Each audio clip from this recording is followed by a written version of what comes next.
현재 이스라엘은 여호와 하나님께 이혼당한 아내입니다. 인용한 성경은 한글 킹 제임스 성경입니다. 주께서 그들에게 말씀하시기를 모세는 너희 마음의 완고함 때문에 아내를 버리는 것을 허락하였지만 처음부터 그렇지는 아니하였느니라. 내가 너희에게 말하노니 누구든지 음행한 연고 외에 자기 아내를 버리고 다른 여자와 혼인하는 자는 간음하는 것이요 또 버려진 여자와 혼인하는 자도 간음하는 것이라고 하시더라. 음행은 이혼 사유입니다. 이스라엘은 여호와 하나님을 버리고 우상을 숭배했습니다. 그리고 주 예수 그리스도 자신들이 기다렸던 메시아를 알아보지 못하고 십자가에 못 박았습니다. 그래서 그들은 남편이 있는 여인으로서 음행으로 인해 이혼당한 아내인 것입니다. 높이 칭송받는 신부가 결코 아닙니다. 주님께서는 이스라엘에 대해서 이렇게 말씀하고 계십니다. 너를 지으신 분이 내 남편이니 만군의 주가 그의 이름이며 너의 구속주 이스라엘의 거룩한 분이라. 그가 온 땅의 하나님이라 칭함을 받으리라. 내가 거절당했을 때 주가 버림받고 영 안에서 슬퍼하는 여인같이 젊은 아내같이 너를 불렀노라. 내 하나님이 말하노라. 이스라엘은 남편인 만군의 주의 아내였습니다. 그러나 우상 숭배로 인한 음행으로 지금은 이혼당한 아내의 상태입니다. 현재 이스라엘은 무신론적 인본주의를 채택하고 있습니다. 그들의 영적 상태입니다. 현재 2022년 유대주의는 성경적 기독교나 정통 구약 유대교에서는 아주 멀리 있습니다. 마치 이슬람교나 바티칸이 성경적 신앙과는 전혀 상관이 없는 것과 마찬가지입니다. 이스라엘의 보통 랍비들은 이스라엘 민족이 2000년 동안 줄곧 당해온 생쥐옥과 같은 그런 역사적 사실들에 대해서 왜 이스라엘이 그러한 고난을 당했는지를 물으면은 그들이 이방인의 빛이요 하나님에 의해서 유대교를 전 세계에 선포하기 위해서 그렇게 고난을 당했다고 설명합니다. 이스라엘의 우상 숭배와 여호와 하나님을 버리고 주 예수 그리스도를 십자가에 못 박은 것으로 인해서 하나님으로부터 벌을 받고 있다고 생각하는 랍비는 하나도 없습니다.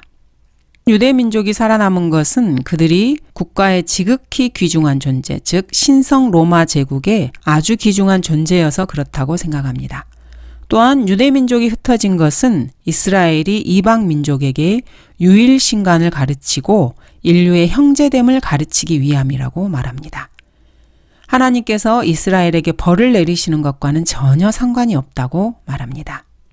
현재 교회 시대의 이스라엘의 눈먼 영적 상태입니다. 이렇게 하나님을 거부한 유대인의 나은 점이 무엇이 있겠습니까? 그들에게 하나님의 말씀들이 맡겨졌다는 것 외에는 거의 없습니다. 이스라엘 사람들이 하나님의 말씀을 믿지 아니하였다고 해서 이 사람들의 믿지 아니함이 하나님의 신실하심을 무효화시키겠습니까? 결코 그럴 수 없습니다.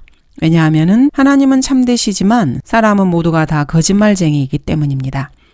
성경에 기록된 바에 의하면 주께서는 주의 말씀에 의롭다함을 얻으시고 판단받으실 때 이기실 것입니다. 하나님 자신이 자신의 피조물들에게 심판을 받을 것입니다. 그리고 그때 주님께서는 이기실 것입니다. 이스라엘의 지도자들의 가르침은 다음 한 소년이 쓴 시에 집약되어 있습니다. 오늘날 이스라엘이 2600년 동안이나 온갖 슬픔과 고통, 수치와 절망, 추방과 박해, 그리고 죽음을 겪었으면서도 전혀 자신의 창조주에게 가까워지지 않은 그 이유를 이 시가 설명하고 있습니다. 유대인 가족들은 모여 있고 유대인들은 유대인 동네를 차지하려고 몰려든다. 가게에 있던 사람들은 가게를 잃어버리고 가족이 있던 사람들은 가족을 잃어버리고 사람들은 가진 것을 잃어버리고 독일인들은 유대인들을 쓰레기처럼 취급한다. 돈이 있던 사람들은 돈을 잃어버리고 집이 있던 사람들은 집을 잃어버린다. 살려달라고 소리 지르는 사람들, 소중한 물건을 숨기는 사람들, 옷이 있던 사람들은 옷을 잃어버리고 음식이 있던 사람들은 음식을 잃어버리고 시멘트 위에서 울려 퍼지는 독일인들의 신발 소리는 사람들의 가슴 뛰는 소리를 닮았다. 희망이 있던 사람들은 희망을 잃어버리고 친구가 있던 사람들은 친구를 잃어버렸지만 독일인들이 빼앗지 못한 한 가지가 있다. 그것은 우리의 자부심이다. 우린 모든 것을 잃었어도 자부심이 있다. 자부심을 가진 자가 이제 믿음을 갖게 되었다. 여기서의 자부심은 사실 프라이드, 교만입니다. 이 자부심은 사탄에게 속한 것입니다. 2600년 동안에 민족적인 고난을 당했으면서도 이스라엘 민족에게 남은 것은 교만뿐입니다. 이들이 말하는 믿음이라는 것은 자기 자신을 믿는 믿음을 말하는 것입니다. 독일인들이 유대인들에게서 빼앗지 못한 유일한 것이 바로 사탄이 유대인들에게 준 교만인 것입니다. 그로 인해서 자신들의 혼을 유대인들은 저주하고 있습니다. 이것이 바로 무신론적 인본주의의 종교 선언문이라고 할 수 있습니다. 이 시는 인간의 감성에 호소할 수는 있지만은 신구약 성경에 따르면은 하나님의 입장에서 보면은 전혀 가치 없는 것입니다. 이러한 기만이 전 세계로 철저히 퍼져나가고 있습니다. 그러나 이 시에서 언급된 이스라엘의 고난은 이미 예언된 내용들입니다. 이미 신명기에 예언되어 있습니다. 구약에 예언되어 있는 것입니다.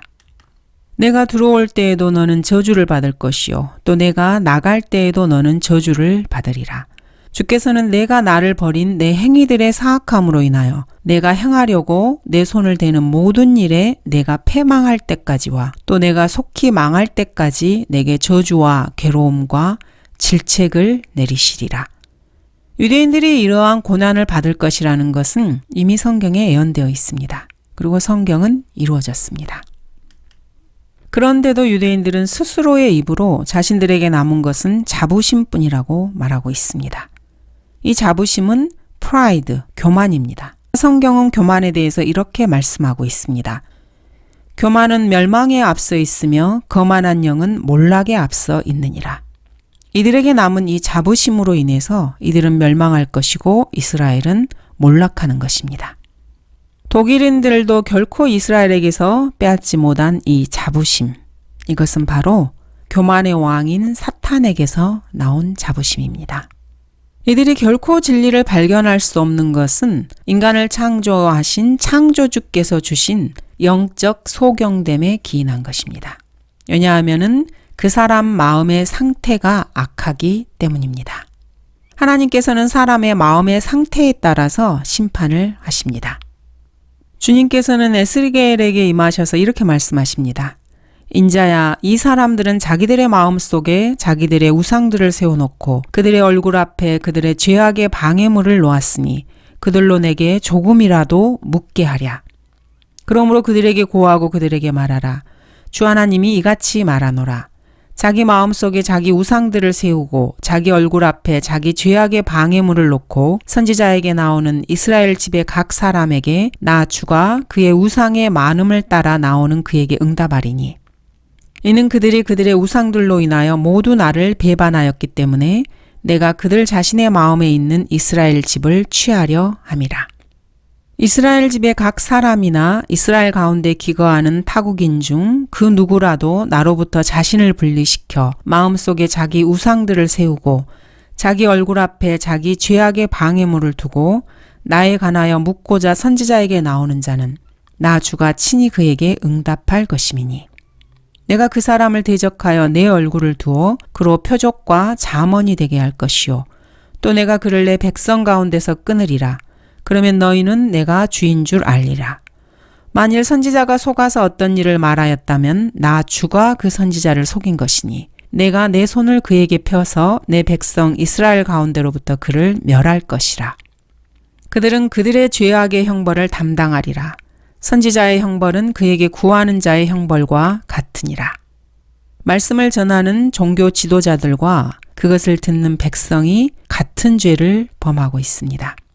전능하신 하나님, 영원하신 창조주, 시간과 역사의 저자께서는 결국 반역하는 피조물들을 죽음에 넘겨주실 것을 정하셨습니다. 그리고 하나님은 은혜로우신 분이시기 때문에 그러한 일이 일어나기 2000년 전에 미리 말씀해 주셨습니다. 이것이 바로 역사적 예를 통해서 인간은 언제나 실패작이며 창조주께서 직접 등장하실 때까지 변함없이 실패작이라는 것을 분명하게 보여주고 있습니다. 그런데도 인간은 역사 속에서 이것을 보았음에도 불구하고 자기 자신과 인간에 대해서 긍정적 사고방식을 끈질기게 유지합니다. 이것이 바로 하나님의 인간에 대한 거룩하신 보복이라고 할 수 있습니다. 그러나 주는 참 하나님이시며 그는 살아계신 하나님이요 영원한 왕이시라. 그의 진노하심에 땅이 떨며 민족들이 그의 분노를 감당할 수 없게 되리라. 너희는 그들에게 이렇게 말할지니 하늘과 땅을 짓지 아니한 신들은 땅과 이 하늘들 아래로부터 망하리라 하라. 그가 그의 능력으로 땅을 지으셨고 그의 지혜로 세상을 세우셨으며 그의 명철로 하늘들을 펴셨도다. 땅과 하늘을 짓지 아니한 신들은 망할 것입니다. 그리고 그러한 신들을 따르는 인간들 역시 마찬가지입니다. 이스라엘은 하나님을 버렸고 스스로를 저주하는 길로 계속해서 2000년이 넘게 걸어가고 있습니다. 잠깐 카나안, 이 위험한 땅에 대해서 세상 매스미디어가 보도하는 바를 살펴보고자 합니다. 팔레스타인 국가의 정직하고 솔직한 공개적인 입장 표명을 한번 보도록 하겠습니다. 이라크나 이란, 트랜스요르단, 레바논 등 이슬람 교도들의 그 입장이라고 하는 것은 사실 인종 말살입니다. 이들의 신앙 고백은 지하드를 외치는 위선자들의 모습입니다. 이들은 자신들의 동족인 모슬렘인들을 찌꺼기라고 부른 다음에 그리고 죽인다고 위협을 합니다. 한 발 더 나아가서 자신들의 동족을 선전도구로 이용합니다. 그리고 그들의 권리를 이용해서 유대인 종족을 말살시키는 일을 지지하지 않으면 죽이겠다고 다시 위협합니다.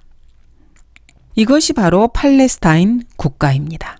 전형적인 팔레스타인 난민의 말을 한번 들어보겠습니다. 해결책은 한 가지밖에 없습니다. 우리의 땅을 되찾고 유대인들을 바다로 내모는 것입니다. 매일같이 나는 내 딸들에게 유대인들을 증오하라고 가르칩니다. 이들은 한 민족을 말살시키는 교육을 하고 있습니다. 유엔에서 시오니즘을 인종차별주의라고 불렀는데 이슬람 교도들은 유대인을 말살시키고자 하는 것입니다. 그리고 자녀들에게 한 종족을 증오하라고 가르치고 있습니다. 1929년에 하산 알 바나는 모슬렘 형제단을 조직했습니다. 이 단체에서는 300만 명에 이르는 모슬렘 회원이 있습니다. 이들은 알라의 이름으로 모든 유대인들을 죽이는데 자신을 헌신한 자들입니다. 참으로 로마 카톨릭식입니다. 로마 카톨릭이나 이슬람교는 신도들에게 자기들 종교를 받아들이지 않는 집단을 죽이라고 가르칩니다. 그리고 그 사람들을 죽이면서 아주 경건한 채 합니다. 10대의 알비겐스를 화형대에 태우면서 우리 아버지시여 성모 마리아여 이렇게 외칩니다. 5 자녀와 그 어머니를 산채로 불태우기 위해서 화형대에 세워놓고 불을 붙이기 전에 다가가서 나는 너를 아버지와 아들과 성령의 이름으로 승리하는 교회와 전쟁하는 교회로부터 분리시키노라 이렇게 말을 합니다. 이것이 바로 종교적인 쇼입니다. 한 집단은 아버지와 아들과 성령의 이름으로 인종을 말살하려 하고 한 집단은 알라의 이름으로 그렇게 하려고 합니다. 그러나 성경이 옳다면 이들은 참으로 큰 문제에 봉착한 것입니다. 살아계신 하나님께서 자신의 이름으로 이스라엘이 최후의 심판을 지나서까지 살아남으실 것이라고 맹세하셨기 때문입니다. 이스라엘인들을 알라의 이름으로 죽이는 이 거짓말쟁이 죄인들을 하나님께서 가만 놔두실 것 같습니까? 성경이 맞다면 이들은 참으로 큰일 났습니다. 주가 말하노라 나는 또한 그들 가운데서 택하여 제사장들과 레위인들을 삼으리라. 주가 말하노라 내가 만들 새 하늘들과 새 땅이 내 앞에 항상 있는 것 같이 너희 씨와 너희 이름도 항상 있으리라. 현재 이스라엘이 비록 죄를 지어서 이혼당한 아내의 상태에 빠져 있지만 하나님께서는 그들을 다시 회복시키실 것입니다. 그리고 이스라엘의 씨와 이스라엘의 이름이 항상 있을 것이라고 성경에 이미 예언해 두셨습니다. 보라 내가 새 하늘들과 새 땅을 창조하나니 이전 것이 기억되거나 생각나지 아니할 것이라. 그러나 너희는 내가 창조하는 것으로 영원히 기뻐하고 즐거워하라. 보라, 내가 예루살렘을 즐거움으로 창조하고 그 백성을 기쁨으로 창조하노라. 내가 예루살렘을 즐거워하며 내 백성을 기뻐하리니 우는 소리와 부르짖는 소리가 그 가운데서 더 이상 들리지 아니하리라. 하나님께서는 하나님의 목적을 결코 바꾸지 아니하십니다. 하나님의 계획을 반드시 이루실 것입니다. 그러므로 내 성문이 항상 열려 있을 것이며 주야로 닫히지 아니하리니 사람들이 이방인의 군대를 내게로 데려오고 그들의 왕들을 데려옴이라.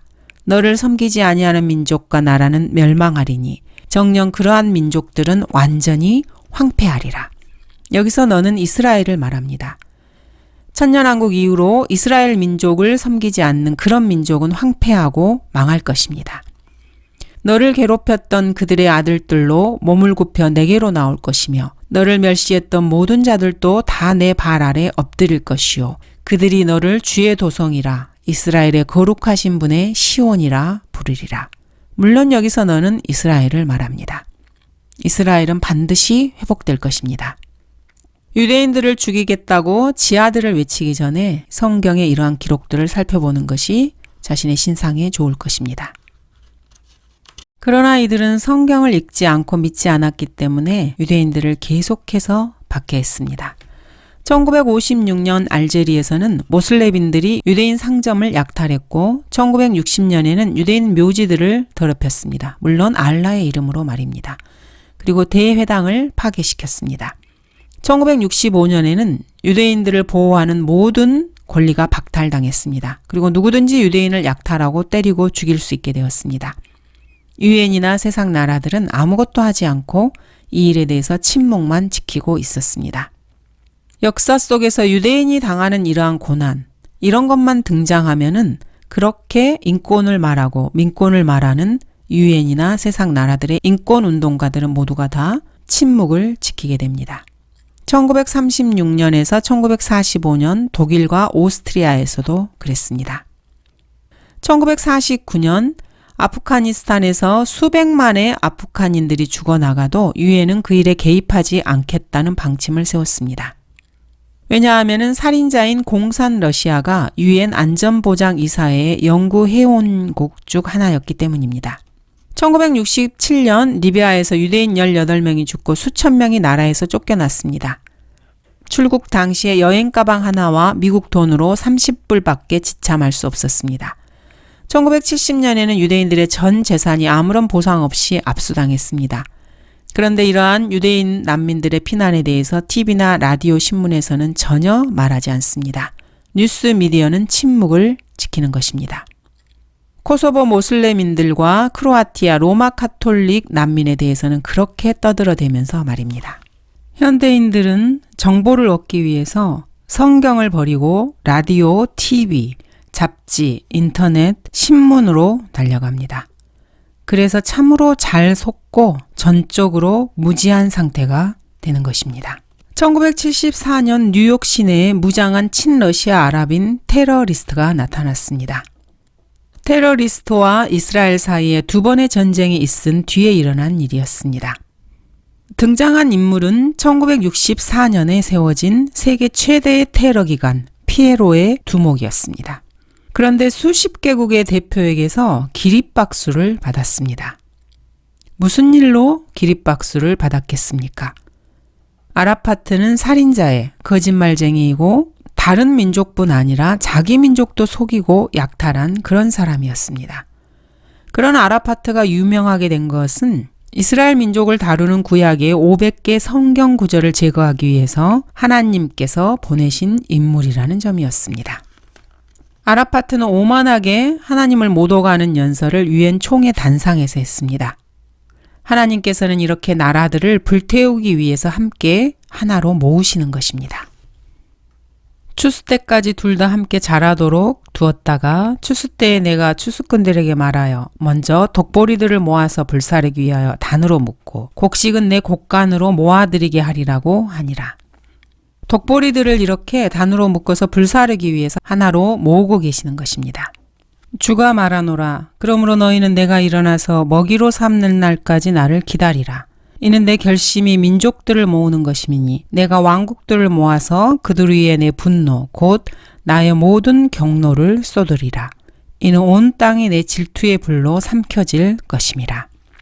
15년 동안 평화시에는 비무장 유대인 민간인들을 살해하고 전시에는 무장한 유대인들을 죽이는 일에 모슬렘인들을 도와왔던 이들의 지도자, 즉 아라파트가 장전한 피스톨을 허리띠에 달아매고서 유엔에 나타난 것입니다. 그리고 연설을 하고 기립박수를 받았습니다. 이 사람은 국가정부는 고사하고 어떤 형태의 정부의 대표도 아니었습니다. 그런데도 유엔에 와서 강의를 했던 것입니다. 어떤 정부도 대표하지 않았는데 말입니다. 그냥 인종말살을 목표로 테러 기관의 수장이었을 뿐입니다. 그는 동족 모슬렘 형제들을 미끼로 이용해서 아라비아, 쿠웨이트, 이라크, 이란의 석유 억만장자들을 대표했을 뿐입니다. 피에로는 합법적인 과정으로 세워진 기관이 아니었습니다. 그리고 어느 민족이나 국가도 대표하지 않았습니다. 그런데 세상 나라들이 모인 유엔은 이 테러리스트의 말을 믿었습니다. 그리고 1974년에는 성경 예언을 인종차별주의로 분류하는 것을 투표해서 결의했습니다.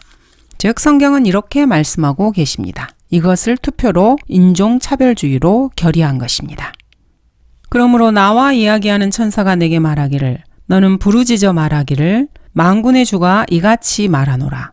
내가 예루살렘을 위하여 또 시온을 위하여 큰 질투로 질투하노라. 또 내가 평안히 있는 이방을 심히 불쾌히 여기노니 이는 내가 조금만 불쾌히 여겼더니 그들이 고난을 가중시켰습니다. 그러므로 주가 이같이 말하노라. 내가 자비와 더불어 예루살렘으로 돌아왔으니 내 집이 그 안에 건축될 것이요 예루살렘 위에 한 줄이 그어지리라. 만군의 주가 말하노라 하라. 주님께서는 예루살렘으로 돌아와서 그곳에서 예루살렘을 세계의 수도로 삼으시고 전 지구를 통치하실 것입니다. 주가 이같이 말하노라. 내가 시온으로 돌아와서 예루살렘 가운데 거하리라. 예루살렘은 진리의 성읍이라 불리겠고 만군의 주에 사는 거룩한 산이라 불리리라. 주님께서는 예루살렘 가운데로 돌아오시겠다고 약속하셨습니다. 만군의 주가 이같이 말하노라. 보라, 내가 내 백성을 동쪽 지방과 서쪽 지방으로부터 구원하리라. 또 내가 그들을 데려오리니 그들이 예루살렘 가운데서 거하리라. 그들은 나의 백성이 되고 나는 진리와 의 안에서 그들의 하나님이 되리라. 지금 교회 시대의 이스라엘의 죄로 인해서 이스라엘은 여호와 하나님으로부터 이혼당한 아내의 신분입니다. 그러나 이스라엘은 반드시 회복될 것이고 예루살렘 가운데서 하나님께서는 그들 가운데서 통치하실 것입니다. 그런데도 세상 민족들은 이것을 믿지 않고 이것에 대해서 반대 투표를 던지는 것입니다. 그 누구도 그런데 이 아라파트의 연설에 대해서 입도 뻥끗하지 않았습니다. 그는 사실 뉴스 미디어가 만들어낸 신이었을 뿐입니다. 이에 대해서 성경은 이렇게 말씀하십니다. 말씀을 멸시하는 자는 누구라도 멸망할 것이나 계명을 두려워하는 자는 보상을 받으리라. 또 내가 칼과 기근과 전염병으로 그들을 박해할 것이며 그들을 땅의 모든 왕국들로 옮겨지게 넘겨주어 내가 그들을 몰아낸 모든 민족 가운데서 저주와 놀람과 경멸과 모욕이 되게 하리니 이는 그들이 내 말에 경청하지 아니하였기 때문이라. 주가 말하노라. 내가 일찍 일어나 나의 종 선지자들을 그들에게 보냈으나 너희가 들으려 하지 아니하였도다. 주가 말하노라. 이스라엘은 하나님께서 선지자들을 보내셨으나 들으려 하지 않았습니다. 그래서 하나님께 버림받은 이혼당한 아내가 된 것입니다. 이제는 이방인 차례입니다. 이스라엘이 복음을 거절했을 때 하나님께서는 복음을 이방인에게로 전파하도록 하셨습니다. 그러나 2000년 역사 기간 동안에 이방인들은 계속해서 하나님의 말씀을 거부하고 복음을 거부하고 있습니다. 이제는 경륜이 바뀔 시간이 얼마 남지 않았습니다. 하나님께서는 이방인들에게 여셨던 이 복음의 문을 닫으시고 다시 이스라엘을 다루시고 그들을 회복시킬 것입니다. 감사합니다.